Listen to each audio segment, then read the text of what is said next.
पुण्यामधून एक breaking news आपल्या समोर येते आहे। पुणे का तुंबतंय? कोथरूडकर उतरले थेट ओढ्यात। ओढ्या नाल्याचा नैसर्गिक प्रवाह बदलून केला जात आहे बांधकाम। कोथरूड मधला नाला बुजवून केला जात आहे डीपी रस्ता आणि यामुळे मोठ्या प्रमाणात पाणी तुंबत असल्याचा आरोप। कोथरूडकरांचा जीव घेतल्यावर ओढे नाले वाचवणार का? कालच्या या पावसामुळे अनेक रस्त्यांवर पाणी साचलं होतं आणि या परिस्थितीला जबाबदार कोण?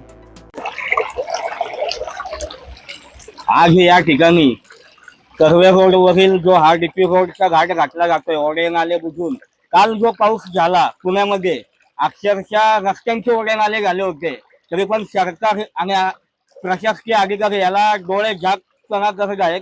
पण आज कोथरूडमध्ये हा जो डीपी रोड आहे या ठिकाणी काही बिल्डर लोकांना फायदा होण्यासाठी या नाल्यावर डीपी रोड बांधायचा घाट काही लोकांनी बांधलेला आहे।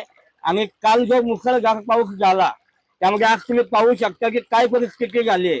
मला व्हिडिओमध्ये पण बघायला भेटेल की काल किती मोठ्या प्रमाणात पाणी या ठिकाणी होतं।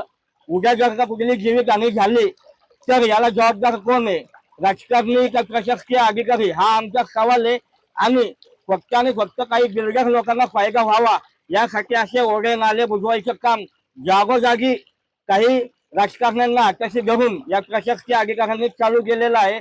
काल जो रस्त्यावर जे ओढे नाले वाहत होते त्याला काहीतरी उपाययोजना करायच्या सोडून हे जे अजूनच जे नैसर्गिक प्रवाहवाले आहेत तेच बुजवायच्या मागे हे लागलेले आहेत। यांना जाग कधी येणार यासाठी आम्ही आज ओढ्यात बसून आणि ह्या प्रशासनाला आणि ज्या कोण राजकारणी असतील त्यांना मी आज इशारा देतो, आज जर हे काम थांबलं नाही तर लवकरच सर्वपक्षीय मिळून आम्ही कोथरूडमध्ये या ठिकाणी एक मोठं आंदोलन उभं करू।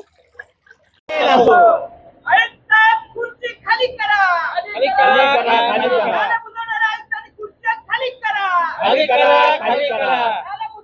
पुण्याला पूर परिस्थिती ढकलणाऱ्या या महानगरपालिकेचा निषेध असो। यारी आयुक्तांचं करायचं काय? खाली डोकं या सरकारचं करायचं काय? निषेध असो वर पाय। या पुणे महानगरपालिकेच्या आयुक्तांचं करायचं काय? खाली डोकं वर पाय।